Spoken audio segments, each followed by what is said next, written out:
N'oubliez pas, si vous aimez nos vidéos, de cliquer sur le pouce, de vous abonner et de cliquer sur la cloche pour être informé de nos prochaines vidéos. Il y a quelques semaines de cela, en étudiant la Bible, je suis tombé sur un psaume qui parlait du chant. Et je me suis posé la question, quels sont les psaumes dans la Bible qui vont parler du chant? Et j'ai envie de faire une homélie aujourd'hui sur le chant sacré. Lors de nos offices, nous aimons chanter. Nous aimons partager nos émotions par le chant. Nous aimons donc prononcer des paroles qui ont un sens et qui servent justement à éveiller en nous des états d'être, des états d'âme. Nous savons que le chant, par lui-même, peut avoir des vertus thérapeutiques.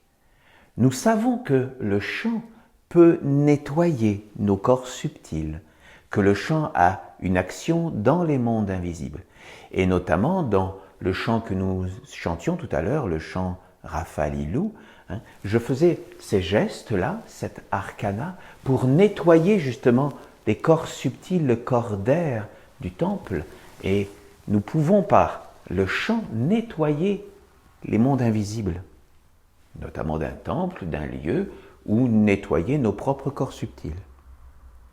Mais ce qu'il faut savoir, c'est qu'en dehors du chant, il y a un état d'être du chant qui est supérieur, que nous appelons la louange. La louange est un état d'être supérieur du chant qui permet de glorifier Dieu. Par la louange, qui est cet état supérieur du chant, nous faisons une magie qui permet de nous unir avec les mondes divins.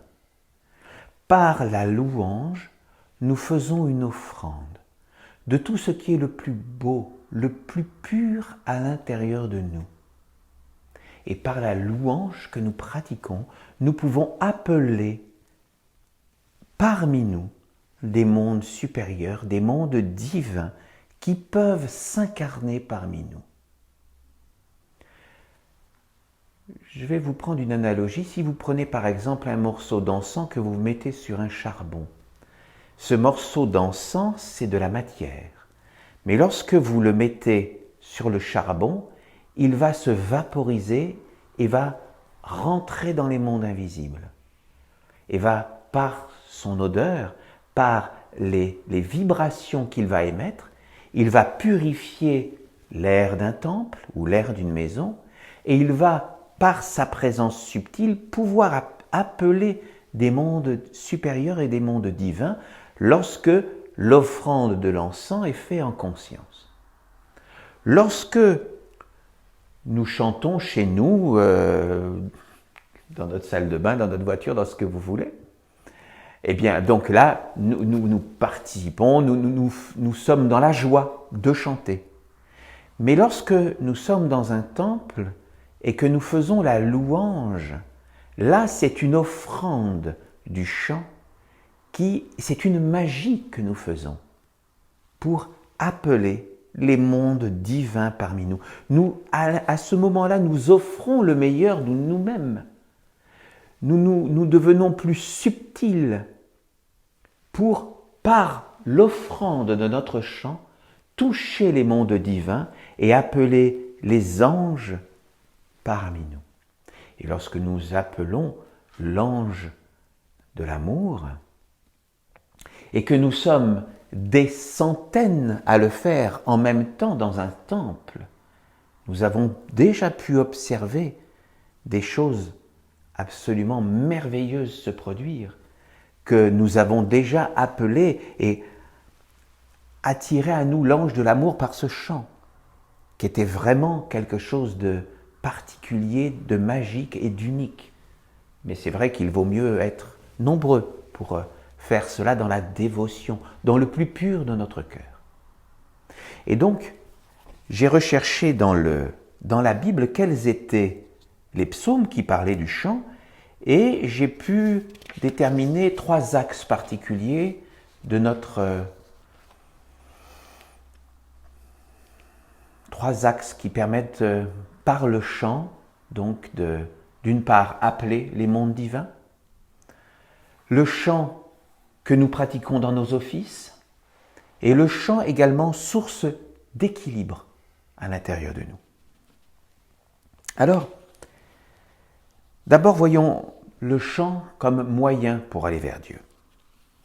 Ainsi, l'archange Uriel nous demande dans son psaume 35 « Tu travailleras l'intelligence des sentiments par l'art du chant sacré, la pratique de la prière vivante, le souffle conscient et la respiration magique et angélique des vertus. » Donc là, l'archange Uriel nous montre que par le chant, nous pouvons donc appeler ces mondes subtils, ces mondes divins. Mais nous nous rendons compte tout de suite que ce qu'il nous demande là, c'est justement l'inverse que nous faisons dans le monde des hommes. Dans le monde des hommes, nous ne pratiquons pas l'art sacré du chant. Nous chantons et bien entendu, c'est très bien de chanter dans le monde de l'homme. Mais il n'y a que dans des temples que nous pouvons pratiquer l'art sacré du chant. La pratique de la prière vivante. Quels sont ceux d'entre nous qui font la prière vivante? C'est-à-dire que bien souvent dans les religions classiques, qu'est-ce que l'on apprend? On apprend à réciter des prières, toujours les mêmes, d'une façon monocorde. Ce qui n'est pas la pratique de la prière vivante, qui s'incarne à l'intérieur de nous, où en conscience nous comprenons chaque mot et nous les offrons au monde divin. Le souffle conscient. Nous savons bien que pour nous tous, bien souvent, nous respirons sans conscience, de façon automatique et machinale. Et donc la respiration magique et angélique des vertus échappe à beaucoup de nos contemporains. Donc déjà, ce psaume de l'archange Uriel déjà nous recadre et nous dit que nous pouvons aller vers Dieu et nous pouvons appeler Dieu dans nos vies en travaillant l'intelligence des sentiments par l'art du chant sacré, la pratique de la prière vivante, le souffle conscient et la respiration magique et angélique des vertus.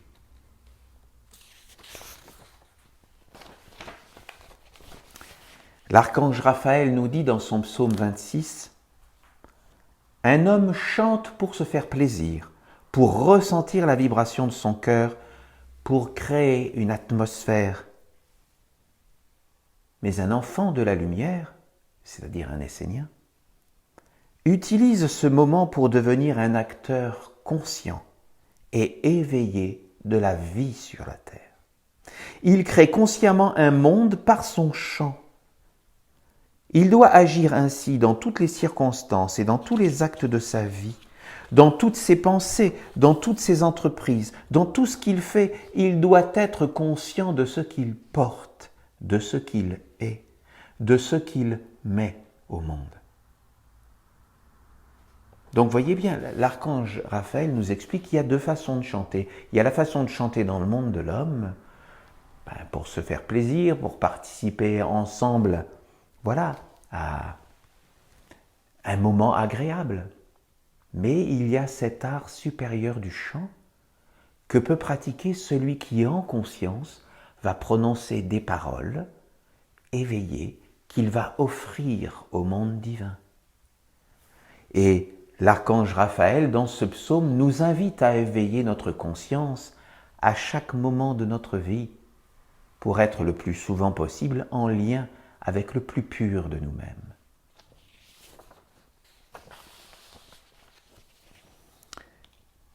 L'archange Gabriel nous dit dans un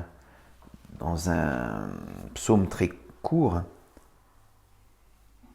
dans un verset très court, « Chantez, dansez et emparez-vous des forces négatives pour les conduire dans le recyclage. » Voilà, par le chant, par la danse, nous pouvons faire une magie qui nous permet d'attraper les forces négatives et les ramener vers la terre. C'est-à-dire aussi nous dégager dans les mondes subtils, nettoyer nos corps subtils. Et le chant et la danse sont vraiment des arts que nous pouvons pratiquer parce que nous devons essayer d'être dans la joie et dans la conscience de pratiquer la danse, de pratiquer le chant pour nous dégager et pour nettoyer nos temples.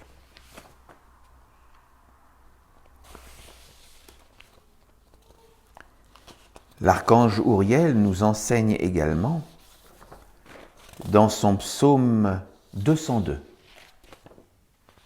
Là, c'est un peu plus long. L'âme est la religion de Dieu.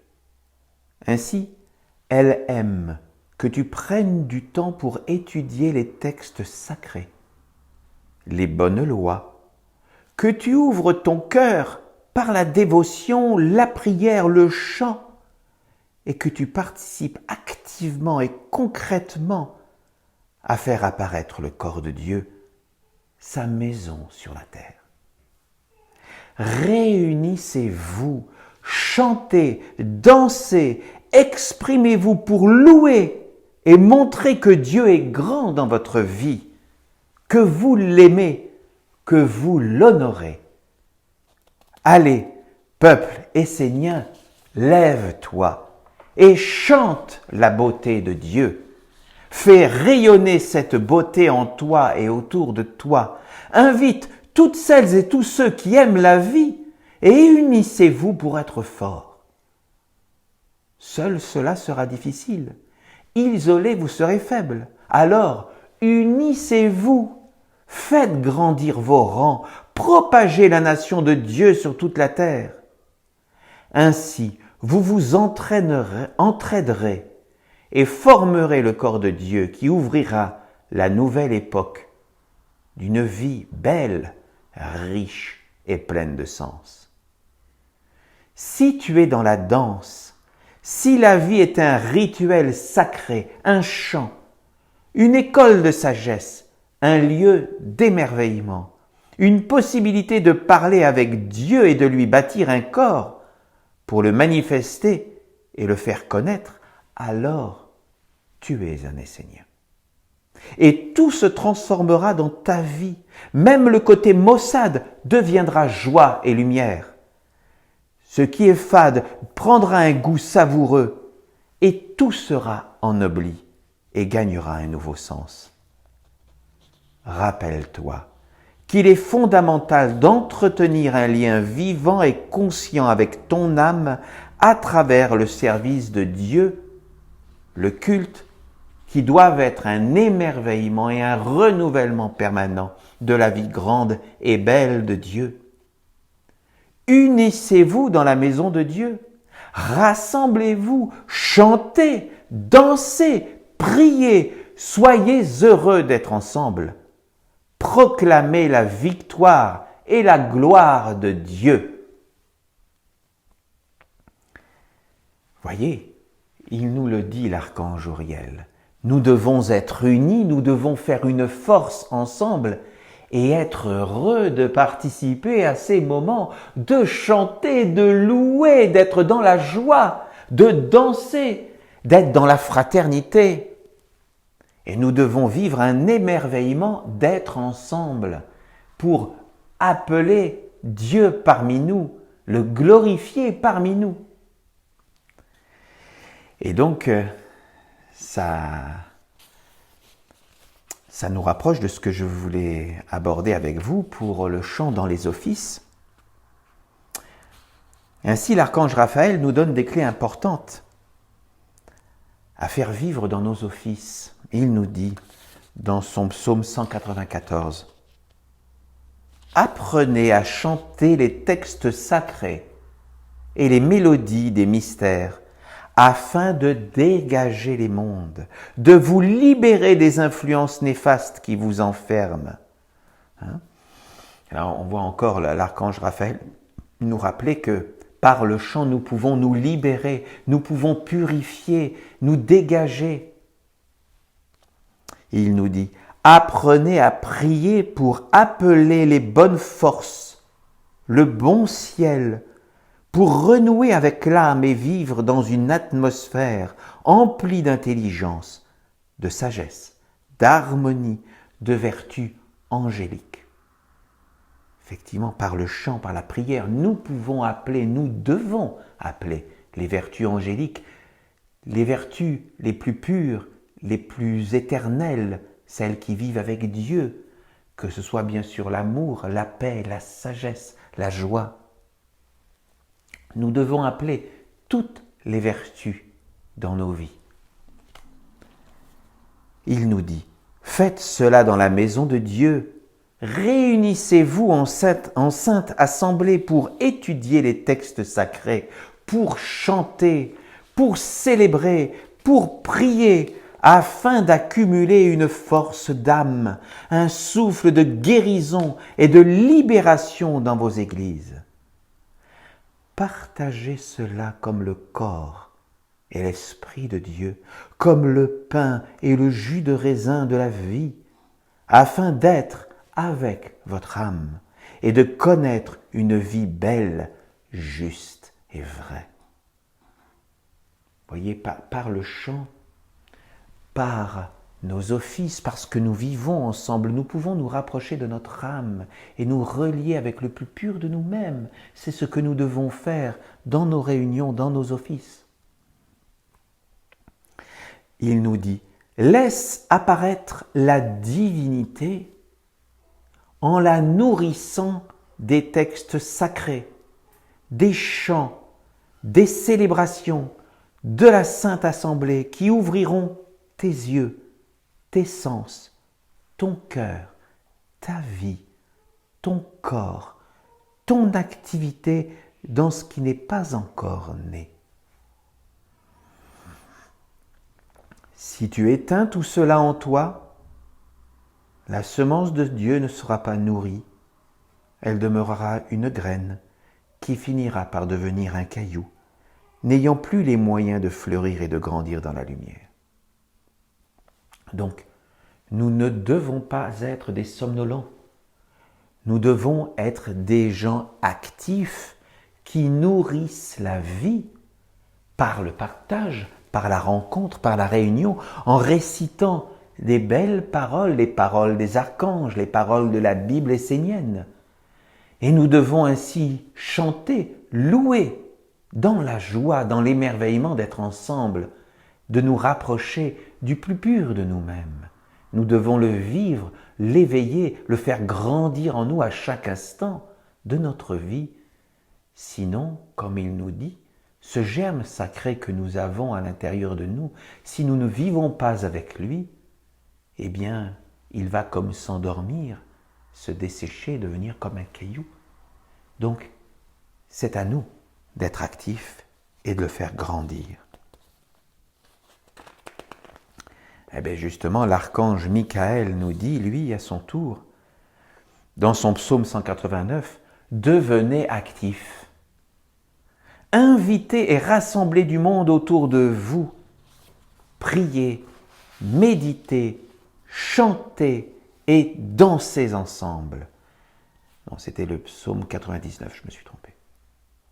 Et il nous dit donc, dans le psaume 197, « Apprenez à calmer le corps, placez-le dans la maison de Dieu, qu'il se tienne dans la Sainte Assemblée, chantant, accomplissant les rites et participant à l'énergie de la méditation et de l'étude qui glorifie l'enseignement.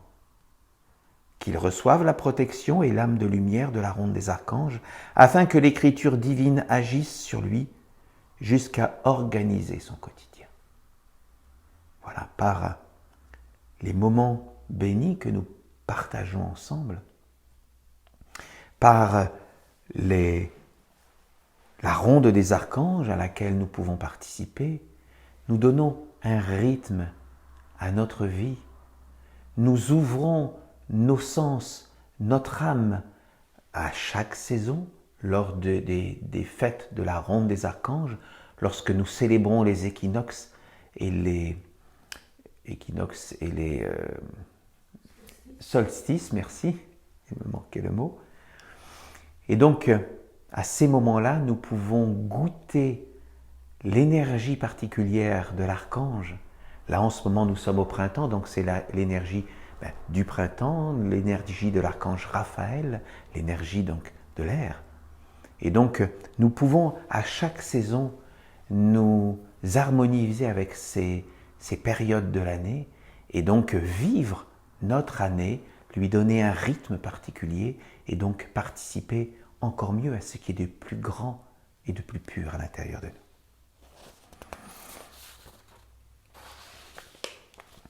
Mais le chant peut aussi devenir pour nous une source d'équilibre. Et l'archange Uriel nous le dit dans son psaume 84, où il nous parle plusieurs fois du chant. Et je vous le cite. « L'homme doit prendre conscience qu'il ne peut pas toujours être une cathédrale dont l'écho porte vers le haut, mais qu'il y a aussi un écho qui doit porter vers le bas. Si l'homme veut aller vers le haut en délaissant son corps, celui-ci le rappelle et il s'ensuit de grandes illusions intérieures. Apprends par toi-même à combler les besoins de ton corps et de ta nature immortelle. » Donc, voyez, il faut que nous apprenions toujours, nous soyons dans la vigilance, nous devons travailler sur notre corps, offrir à notre corps ce dont il a besoin pour être ancré dans la matière. Mais nous devons aussi travailler sur notre nature immortelle. Nous devons toujours être dans l'équilibre des deux, ne pas toujours vouloir être dans la partie invisible de notre être. Nous ne devons jamais oublier de répondre aux besoins de notre corps. Il nous dit « Apprends à la fois à te détendre et à être dans la sagesse et la discipline sacrée. Il y a un temps pour tout et pour chacun, et il faut trouver l'attitude juste qui permet à la lumière d'être victorieuse. Les Esséniens ne doivent pas être dogmatiques, crispés, fermés. Ils ont droit de s'amuser, de se détendre et de combler leurs besoins. Je te conseille de t'amuser comme un enfant, de courir, de sauter, de chanter, de danser, de rire et de jouer. Tu dois savoir quel est le moment pour faire cela et quel est celui pour travailler, pour être dans l'efficacité. Développe cet équilibre en ton cœur, afin que rien en toi ne soit laissé pour compte, ne soit dans le mécontentement et la souffrance. Il faut réellement apprendre à vivre dans les deux mondes, en trouvant un juste équilibre. Il ne faut pas donner plus d'importance que nécessaire au monde de l'homme, mais ne pas non plus le délaisser. En équilibrant la nature inférieure, tu seras plus efficace dans tous les domaines. La détente, ce n'est pas faire n'importe quoi, s'abîmer, se détériorer, car sache que s'il est bien éduqué, ton corps lui-même cherche à s'approcher de la lumière pour participer à son royaume. Se détendre, ce n'est pas faire tout ce qui te passe par la tête en pensant que c'est une bonne intuition, mais c'est plutôt se sentir sans regard, sans jugement, sans critique, léger, comme si tu étais porté par l'eau. J'adore ce psaume de l'archange Uriel, parce que vraiment, il cherche à nous apporter, à nous apprendre l'équilibre en toutes choses, l'équilibre en nous-mêmes. Nous ne devons jamais être dogmatiques et renfermés sur nous-mêmes. Nous devons participer à la vie, à être dans le monde de l'homme. Mais effectivement, tout est un équilibre. Nous ne devons pas vivre que pour le monde de l'homme, en faisant n'importe quoi comme on voudrait nous l'apprendre à faire dans le monde de l'homme. Nous devons équilibrer notre vie par un monde dans la matière et un monde dans l'invisible, dans la prière, dans la dévotion, dans l'étude des psaumes des archanges. C'est ce juste équilibre que nous devons trouver, chacun de nous, dans notre vie. Voilà, ces paroles d'archange qui nous parlent du chant, et je trouvais intéressant justement de les approfondir tous ensemble pour que notre vie soit une joie, soit un équilibre, soit un émerveillement chaque jour. Je vous bénis. Je vous invite à une petite méditation.